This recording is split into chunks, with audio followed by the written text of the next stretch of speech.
Hola, ¿cómo están? Muy buenos días, muy buenas tardes, muy buenas noches, según corresponda. La semana pasada me pasé de narcisista y pues no sé por qué pensé que todos sabían quién era. Me presento, mi nombre es Luis Macías, soy el director de la Fundación BLAM y estoy a cargo del módulo 2 y 3 de este diplomado. A sus órdenes para lo que necesiten, por correo electrónico, por favor. Bueno, vamos a trabajar el día de hoy la sesión número 2 del módulo 2 de nuestro diplomado en Administración de Centros de Salud, Clínicas y Hospitales. El tema de esta sesión es estructura organizacional con enfoque administrativo. Como lo hicimos la sesión pasada, voy a leer los conceptos que ustedes tienen en sus clases y también los pueden escuchar en los audios de la sesión para que estemos siempre en la misma sintonía. Muy bien, dice la introducción: un hospital, una clínica, un instituto son organizaciones específicamente de salud. El término organización se ha definido de varias maneras. Actualmente se utiliza el de Levitt, que lo acuñó en 1962, quien lo define como una configuración específica de estructura, personas, tareas y técnicas. ¿Qué hizo Levitt en este sentido de darle una definición muy exacta a la organización que la diferencia de otras formas administrativas o de otras actividades humanas que tienen relación con la administración, como por ejemplo una empresa? Si nosotros ponemos en perspectiva o hacemos un comparativo entre qué sería una empresa y qué es una organización, la empresa consta básicamente de tres elementos básicos, que son producto, proceso y persona. Dentro del producto está lo final, ya sea servicio o producto, bien material o bien intangible, que se genera a través de un proceso de producción específicamente, ya sea producción de un servicio o producción de un bien material, y las personas que intervienen en ese proceso. ¿Cuál es la diferencia básica en la organización? Que en la organización tenemos estructura, personas, tareas y se agregan las técnicas. Por eso las organizaciones de salud siempre vamos a hablar de eso, organización, y siempre vamos a hablar del aspecto sociotécnico que vamos a ver un poquito más adelante. Bueno, la estructura describe la forma de departamentos, jerarquía y comités, es decir, los servicios o departamentos de los que está formado nuestro hospital, mismos que influyen en la eficiencia y efectividad de la organización. Todas las unidades de atención a la salud, desde los centros, las clínicas, los hospitales, los institutos, en el caso de nuestro país, públicos y privados, están formados básicamente por la misma estructura, que es decir, son departamentos, o mejor llamados servicios, aunque también hay departamentos, por ejemplo, departamento administrativo, departamento de compras, departamento de finanzas, o áreas, también así les llamamos, y los servicios, que serían propiamente en donde se lleva a cabo la atención clínica. Hablamos de cantidad de servicios dependiendo de la unidad, del tipo de unidad, desde un centro de salud hasta un instituto. Vamos a tener variaciones en la cantidad de los servicios y la cantidad de las áreas o departamentos que conforman esa, que en su generalidad se llama estructura. Bien, los siguientes son las personas. Las personas se refieren a las profesiones, las habilidades, actitudes e interacción social de los miembros o trabajadores de la organización. En el ámbito de las organizaciones de salud tenemos generalmente tres tipos de personas. Conocemos al personal operativo, que es toda aquella persona que tiene las funciones así operativas, es decir, quienes brindan la atención directa al paciente. Hablamos de médicos, hablamos de enfermeras, de psicólogos, de trabajadores sociales, de personas de laboratorio, Ese sería el personal operativo. Después tenemos el personal de apoyo administrativo o personal administrativo, que son todos aquellos que están en las áreas que no necesariamente tienen relación con el paciente, aunque todo lo que hacen es en función del paciente, y que sirven para que precisamente la organización lleve un proceso administrativo adecuado. Entonces tenemos personal operativo, personal administrativo y después tenemos personal directivo o personal de mando, que están todas aquellas personas que forman las jefaturas de servicio, las jefaturas de división, las jefaturas de las coordinaciones, las subdirecciones, las direcciones, y también va a variar, depende del tamaño de la organización, o propiamente dicho, dependiendo de la estructura de la organización, vamos a tener más o menos personal operativo, más o menos personal administrativo, más o menos personal directivo. En un instituto nacional o en un centro médico nacional tenemos de muchas personas trabajando en estos niveles, y con relación a, por ejemplo, un centro de atención, un centro de salud móvil, tenemos generalmente a 1, 2, 3 personas trabajando en esas funciones, y generalmente ahí no hay una diferencia clara entre si es personal administrativo, operativo o directivo, aunque cada uno de ellos, siempre hay que reconocerlo y siempre hay que decirlo, tiene niveles jerárquicos que también vamos a ver en las sesiones posteriores. Después, la tarea. La tarea se refiere a los objetivos del individuo y la organización. En el caso que nos ocupa, la preservación de la salud de la población. Todas las tareas que se llevan a cabo en una unidad de atención a la salud, sea grande, pequeña, pública o privada, tienen como principal objetivo la preservación de la salud de la persona, en este caso llamada paciente. Acuérdense que la CONAMED ha desacreditado el término cliente, aunque también se utiliza administrativamente para referirse al mismo paciente, generalmente en el ámbito privado, pero siempre debemos acostumbrarnos a utilizar la palabra paciente, porque además es más propia de lo que nosotros estamos haciendo y con quién estamos relacionando nuestro trabajo y a quién beneficiamos con nuestro trabajo. Bueno, la tarea se refiere a todo lo que se hace dentro de la organización para cumplir específicamente el objeto social para el cual fue creada. Y finalmente tenemos la técnica. Decía yo al principio, esto es lo que va a diferenciar en mucho la organización, la estructura, el sistema administrativo en una unidad de atención a la salud, que es precisamente la aplicación de la técnica. No se confundan con la palabra. Técnica se refiere a todo aquello que se utiliza en función de un conocimiento previo. No queremos referirnos específicamente a la función técnica como a veces la conocemos. Hay muchas especialidades de medicina que tienen una parte técnica y una parte médica. Así tenemos, por ejemplo, técnico radiólogo, médico radiólogo, técnico rehabilitador o técnico en rehabilitación y médico especialista en rehabilitación. Así es que no se confundan con esta parte, se refiere a otra función administrativa. Dice, se refieren al enfoque metódico utilizado para realizar tareas, los procesos y procedimientos, en este caso, de la atención a la salud. Todo eso se engloba dentro de las técnicas. Así pues, ya tenemos un esquema más o menos claro de por qué nos llamamos organizaciones de atención a la salud u organizaciones sanitarias y no una empresa de salud o una empresa sanitaria. Esas serían las diferencias. Después, hay otra definición también muy interesante.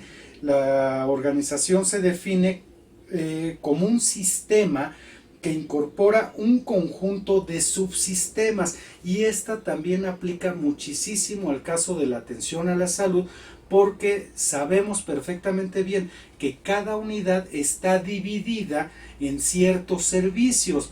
Esto pasa desde las clínicas de atención familiar, los centros de salud y los hospitales más grandes. todo está dividido por servicios, así que tenemos servicio de consulta externa, tenemos servicio de imagen, tenemos servicios de laboratorio, tenemos servicios de cirugía, en fin, esta es la división. Esto forma parte de un sistema y ese sistema es lo que da pie a que sea otra definición de organización, una definición más de organización. Estos subsistemas son un grupo relacionado de actividades que se realizan para cumplir con los objetivos de la organización. Bueno, esto ya quedó muy claro. Después, la organización ha sido definida por numerosos teóricos. Hay varias definiciones. Ustedes pueden buscar ahora todo lo buscamos en internet, pueden buscar en internet la definición administrativa de organización y van a encontrar que hay varias y varias están dependiendo de la época, dependiendo de las funciones para las que fueron creadas, hay diferentes tipos de definición. Sin embargo, todas contienen 5 características que son comunes ahí sí a todas las organizaciones. Primero, está compuestas por individuos y grupos de individuos. 2. Orientados hacia el logro de objetivos comunes. Tercero, funciones diferenciales. Cuarto, coordinación racional prevista. Y 5, continuidad a través del tiempo. Es decir, cuando nosotros hablamos de una organización, quiere decir que no solamente va a haber personas, estas personas trabajan todas para un fin propio de la misma organización, para un objeto social.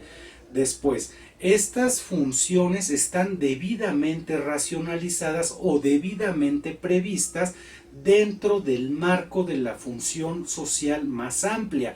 En el caso de la salud, todo lo que hacemos está encaminado a beneficiar al paciente.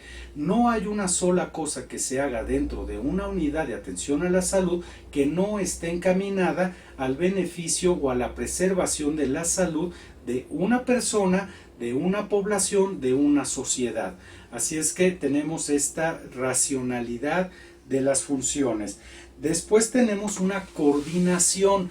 Todas están debidamente coordinadas. Pese a que hay lugares en los que no tenemos propiamente a un coordinador presente, sí está coordinado a través de otras entidades que pueden ser remotas, pero que al final de cuentas representan cierto grupo de funciones que están debidamente coordinadas. En el caso de los hospitales tenemos diferentes coordinaciones y cada coordinación representa o coordina a un determinado grupo de servicios. Esta coordinación es indispensable en todas las organizaciones. Y después la continuidad a través del tiempo. A diferencia de una empresa cualquiera que podemos... acuérdense que empresa significa emprender, hacer algo, lo que sea. Por eso hablamos de empresas humanas, por eso hablamos de grandes empresas, pequeñas empresas, medianas empresas, pero la palabra empresa quiere decir emprender, hacer algo. Cuando hacemos la diferenciación entre una empresa y una organización, cabe aquí la continuidad a través del tiempo. Una vez que nosotros tenemos un proyecto, podemos decir estoy emprendiendo un proyecto, este tiene un fin determinado, cuando logramos nuestro objetivo o nuestra meta, termina en ese momento la empresa que iniciamos. En las organizaciones, estas tienden a continuar a pesar de haber terminado los objetivos. Quiere decir que cuando nosotros hacemos una organización o estamos trabajando en una organización, esta va a ser continua durante mucho tiempo y cada vez se va a ir adaptando a las necesidades de la población. Si nosotros logramos una campaña nacional de vacunación, no termina la organización cuando se termina de vacunar a la última persona, sino que se presenta otro objetivo y esto da continuidad, siempre continuidad a través del tiempo. Bueno, ya que hemos definido la organización y ha quedado claro, vamos a estructura organizacional. Voy a leer el concepto. Dice, la estructura es un componente integral de la organización.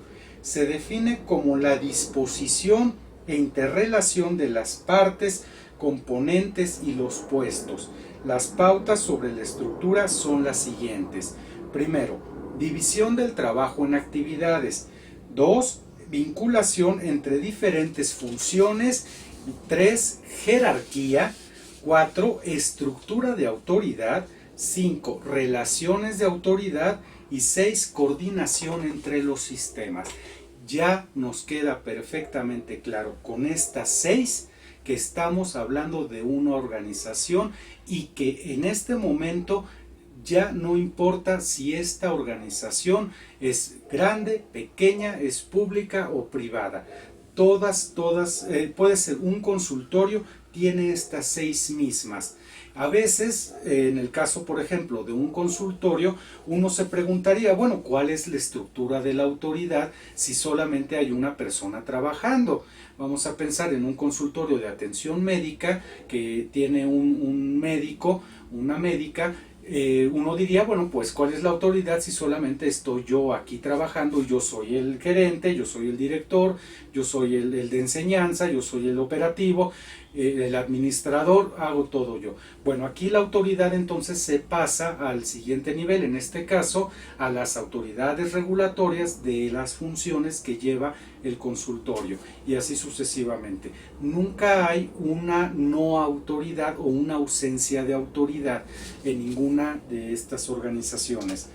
La estructura puede diferir dentro de la misma organización, de la misma institución, de acuerdo con los requisitos particulares. La estructura de un instituto nacional, un hospital de alta especialidad, un hospital general, una clínica de atención familiar y un centro de salud son distintas, aunque todas pertenecen al mismo Sistema Nacional de Salud y todas son dependientes de la Secretaría de Salud, independientemente si pertenecen al ISSSTE, al IMSS, a la Secretaría de Salud, a Pemex, etc. Tenemos un Sistema Nacional de Salud que vamos a entender posteriormente, y de este sistema entonces están las instituciones que serían, imagínense ustedes, una especie de cono. Está el sistema, que es la estructura más grande.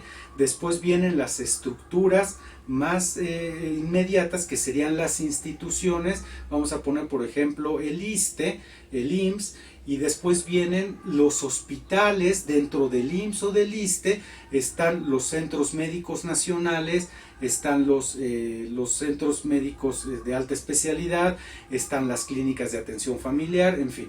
Y después vienen los centros de salud y así sucesivamente hasta llegar a la mínima expresión, que sería la unidad móvil o la unidad más pequeña dentro de la misma del mismo gran sistema, y cada una de estas tiene una estructura diferente porque cada uno tiene diferentes servicios, diferentes prestaciones, diferentes incluso objetos de trabajo y técnicas de trabajo que les van dando cierta, vamos a llamarle personalidad, cierta participación específica dentro del general, que sería el sistema.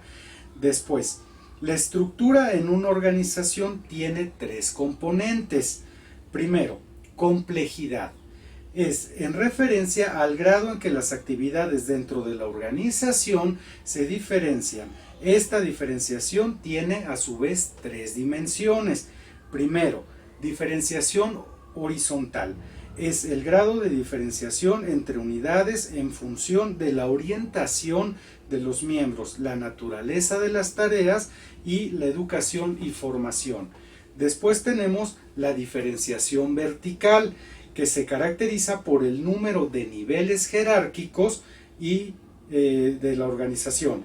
Y tenemos la diferenciación espacial, que es el grado en que se distribuye geográficamente la ubicación de las oficinas, las instalaciones, los edificios y el personal de la organización. 2. La formalización se refiere a la medida en que los trabajos dentro de la organización están establecidos o especializados. El grado de formalización puede variar ampliamente entre y dentro de las organizaciones. Y finalmente tenemos la centralización, que se refiere al grado en que la toma de decisiones se concentra en un punto de la organización. Vamos a ahondar un poco en esto, vamos a poner casos específicos. Bueno, complejidad, ya quedamos, dice la diferenciación horizontal y la diferenciación vertical. Cuando nosotros hablamos de complejidad nos referimos a la cantidad de unidades que puede tener una institución. Por ejemplo, una de las organizaciones más complejas dentro de la Secretaría de Salud sería la misma Secretaría de Salud como institución de atención. Una cosa es la Secretaría como regulación normativa de la atención a la salud en México y otras serían sus instituciones.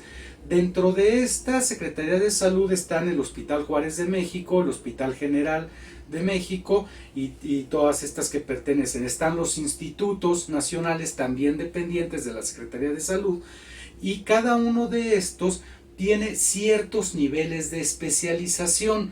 Así es que no es lo mismo una clínica de atención a la salud de la Secretaría de Salud que está en un nivel más abajo con relación a un instituto nacional, por ejemplo el Instituto Nacional de Enfermedades Respiratorias, que tiene un nivel de especialización muchísimo más alto y que no se puede atender a un paciente de este nivel en este otro y de este otro hay pacientes que no pueden ser atendidos aquí y entonces se refieren a los niveles más altos.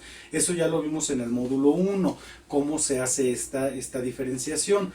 Después, esa sería nuestra organización horizontal. Después tenemos dentro de cada unidad, tenemos funciones. Están el personal operativo, están por ejemplo los médicos que están de pregrado, los internos, después tenemos a los médicos residentes, después tenemos a los médicos adscritos. Dentro de los médicos adscritos tenemos ciertas jerarquías que son A, B, C, después tenemos jefaturas de servicio, jefaturas de división, coordinaciones, subdirecciones, direcciones. Así es que toda mientras más compleja sea la estructura de la organización, mientras más grande, por decirlo de algún modo más fácil, es más amplia esta organización, esta jerarquía de la diferenciación jerárquica. Después tenemos la formalización, que es la medida en que los trabajos dentro de la organización están especializados. Regresando al asunto del INER y de la clínica de atención, en el INER tenemos un nivel de atención especializado, mientras que en la clínica tenemos un nivel de atención general o preventivo. Si tenemos atención general o preventiva, es evidente que este paciente no puede ser atendido en este nivel porque su enfermedad o su padecimiento requiere intervención especializada, por lo tanto se refiere. Una vez que el paciente ha sido estabilizado, ha sido debidamente tratado, debería, pero no siempre pasa, regresar al nivel inferior de atención en donde va a mantenerse el seguimiento, y esto desahogaría muchísimo la saturación que tenemos en los institutos nacionales o en los hospitales de alta especialidad, porque el paciente generalmente ya se queda ahí como paciente en lugar de estar regresando. Así como fue subiendo de nivel de atención, también debería ir bajando conforme se van resolviendo sus necesidades de atención específica. Pero bueno, ese es otro tema. Y finalmente tenemos la centralización, que se refiere a en dónde se toman las decisiones. Regresamos al asunto. La clínica de atención familiar puede tener un cierto nivel de autonomía, un cierto nivel de decisiones, y el Instituto Nacional tiene otro nivel de autonomía y otro nivel de decisiones.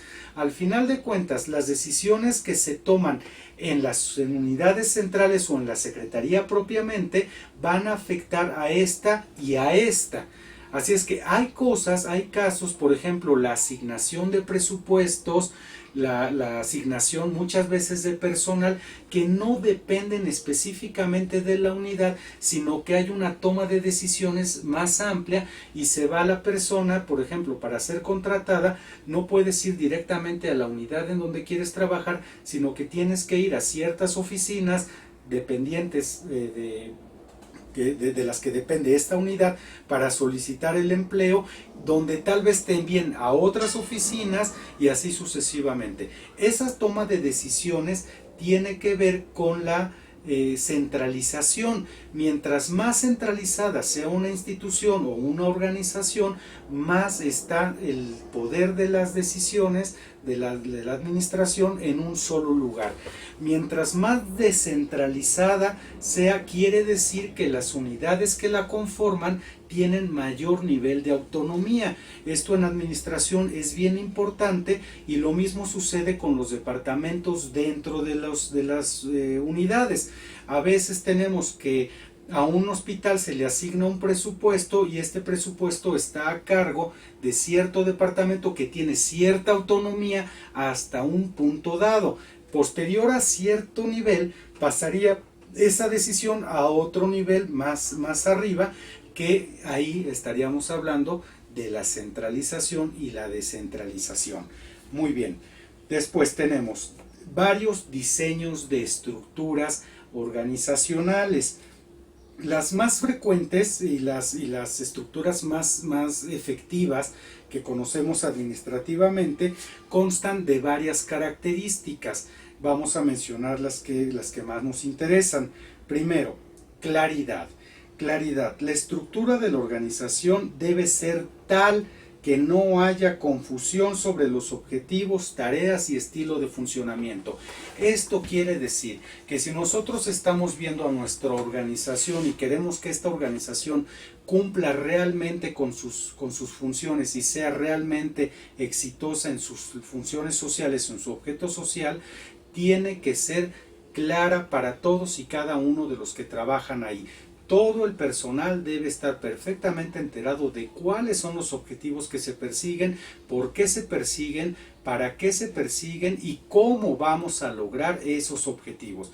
En una organización que no está debidamente dirigida o debidamente encaminada hacia el logro de las metas, nunca hay claridad. Las personas llegan todos los días a trabajar y literalmente no saben qué hacer y cómo hacerlo, cuándo hacerlo. ¿Qué sucede en este caso?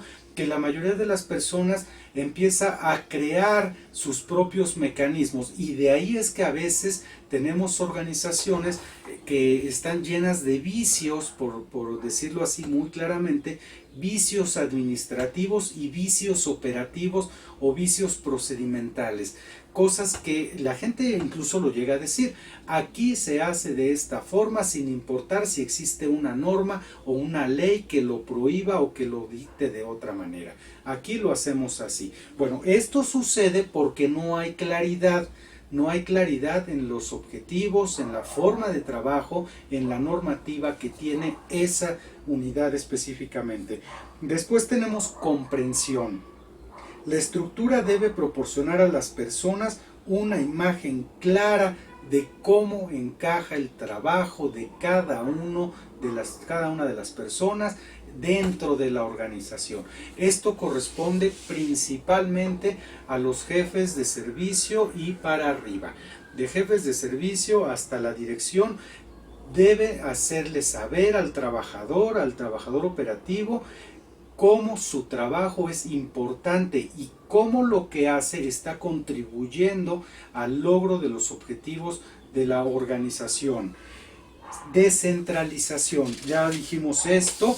El diseño de las organizaciones debe obligar a las discusiones y decisiones al nivel más bajo posible. Cuando tenemos organizaciones increíblemente centralizadas, es muy difícil que las unidades dependientes tengan realmente funciones exitosas, porque así literalmente, como lo voy a decir, nada depende de nosotros. Todo lo que sucede tengo que informarlo, y cuando yo digo qué hacer, resulta que no puedo hacer nada porque todo eso tiene que venir de una orden superior. El problema es que yo el problema lo tengo de inmediato. Vamos a pensar en el insumo en la adquisición de un dispositivo o de un fármaco o de un insumo para algún procedimiento clínico. Yo no tengo este insumo en este momento. Lo normal sería solicitarlo, que se solicite y que se me entregue para hacer mi trabajo. Pero como no tengo nivel de decisión, no podré contar con tal recurso. Entonces esto me va a complicar muchísimo el seguimiento, el desarrollo de nuestras actividades. Finalmente, pues tenemos la organización burocrática, que es, ya lo hemos dicho en repetidas ocasiones, la parte más importante de lo que tenemos que conocer sobre las organizaciones y la estructura organizacional en las unidades de atención a la salud. La organización burocrática, que es con lo que terminamos nuestra sesión de hoy, se puede dividir en elementos esenciales que son: primero, el uso de métodos y procedimientos estandarizados para realizar el trabajo, que creo que esa parte la tenemos perfectamente bien entendida. Y segundo, un alto grado de control para garantizar un rendimiento estándar.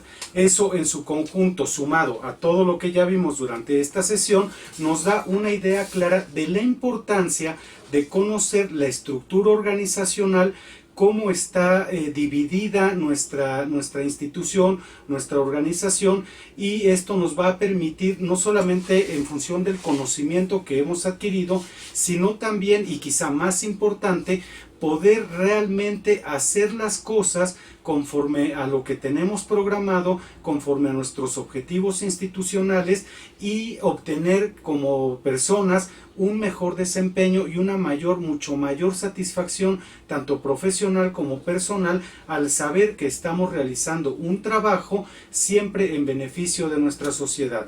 Pues esto sería todo lo que vamos a revisar en esta sesión. Espero que este video sea de utilidad. Muchas gracias por la atención.